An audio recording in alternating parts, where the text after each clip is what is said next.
السلام عليكم ورحمة الله وبركاته. النهاردة هنعمل مع بعض جبنة في البيت، جبنة كريمية بطريقة سهلة جدا. هنعملها من الحليب الطبيعي العادي بطريقة بسيطة جدا. لو حابة كمان تعمليها جبنة بيضة عادية تقدري تعمليها.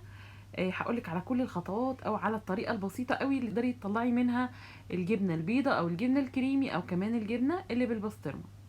اول حاجة هنا انا عندي لتر من الحليب، هحطه كده على النار لحد ما يغلي. اول ما ابتدى يغلي الحليب ضفت معلقتين كبار مليانين من الخل. لكل لتر حليب هتضيفي معلقتين كبار من الخل، وهبتدي كده اقلب بمعلقه على النار. واول ما يبتدي يفصل زي ما انتم شايفين بالشكل ده هنطفي النار على طول. شايفين شكل الجبنه ابتدت تفصل عن الميه. انا هنا في المرحله دي طفيت النار، وهبتدي برضو اكمل تقليب حاجه بسيطه. وهبدا اخد الجبنه اللي انتم شايفينها قدامكم وناخدها بقى نصفيها.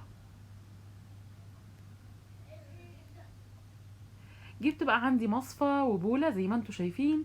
ولو هنعمل جبنة كريمي مش هنعمل الخطوة اللي جاية.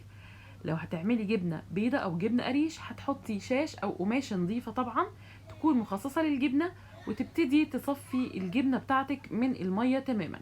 يعني لو عايزة تعملي جبنة قريش او جبنة بيضة مثلا تعمليها جبنة بطماطم او لحشوات او لحلويات، هتصفيها كويس جدا بالشكل ده زي ما انتم شايفين من المية. لكن لو حابة تعمليها جبنة كريمية مش مشكلة خالص، تستخدمي قماش او شاش تصفيها. تمام. في المرحلة دي بقى انا بكمل معاكم الخطوات. لو حابة تطلعيها جبنة بيضة عادية او جبنة قريش، هتعلقيها وتسيبيها تتصفى تماما من المية، وبعد كده تبتدي تحطيها في قالب وتقطعيها. خلاص بقى عندك جبنة تقدري تحطي لها طماطم او تعمليها كحشوة للكنافة او اي حلويات. تمام. هنا انا كده قعدت اقلبها وافركها علشان هستخدمها كجبنة كريمي.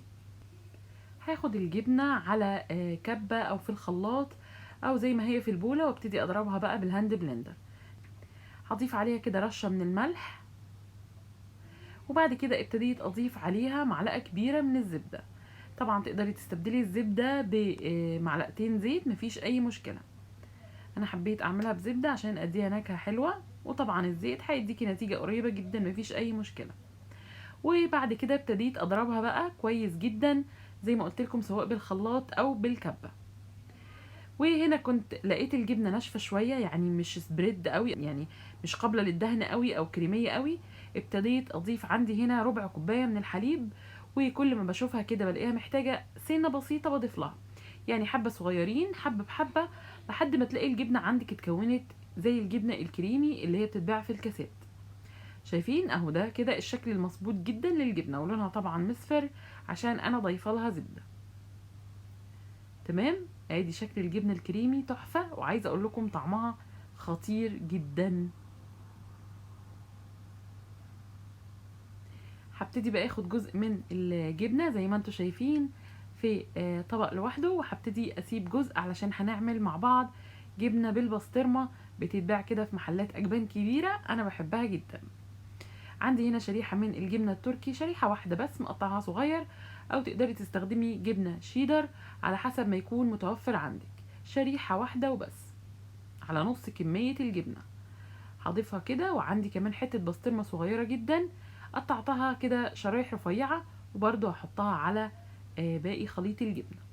وهضرب بقى الخليط مع بعض وكده ضربة بسيطة. انا مش عايزة انعم الجبنة التركي مع الجبنة الكريمي، انا عايزة كده تكون فيها حبيبات شوية، يعني زي اللي بشتريها بالظبط من سوبر ماركتات كبيرة او هيبرات بتتباع، اسمها جبنة شيدر بالبسطرمة، فانا بحبها جدا وحبيت اجربها معاكم وطلعت تحفة. ادي شكلها بعد ما ضربتها واديتها كده تقليبة، وخلاص كده جاهزة بقى السندوتشات، تعمليها في توست، تعمليها زي ما تحبي. بصوا الجبنة كريمية جدا، طعمها كده ملح مظبوط قوي قوي. لو انت حابة تستخدميها في التشيز كيك او في اي حلويات عادي تقدري تستخدميها، وهتديكي نتيجة خطيرة زي الجبنة الكيري بالظبط. شايفين شكلها تحفة جدا جدا، وكمان طعمها يجنن. كده انا خلصت وصفتي النهاردة، واتمنى يا رب تجربوها وتعجبكم.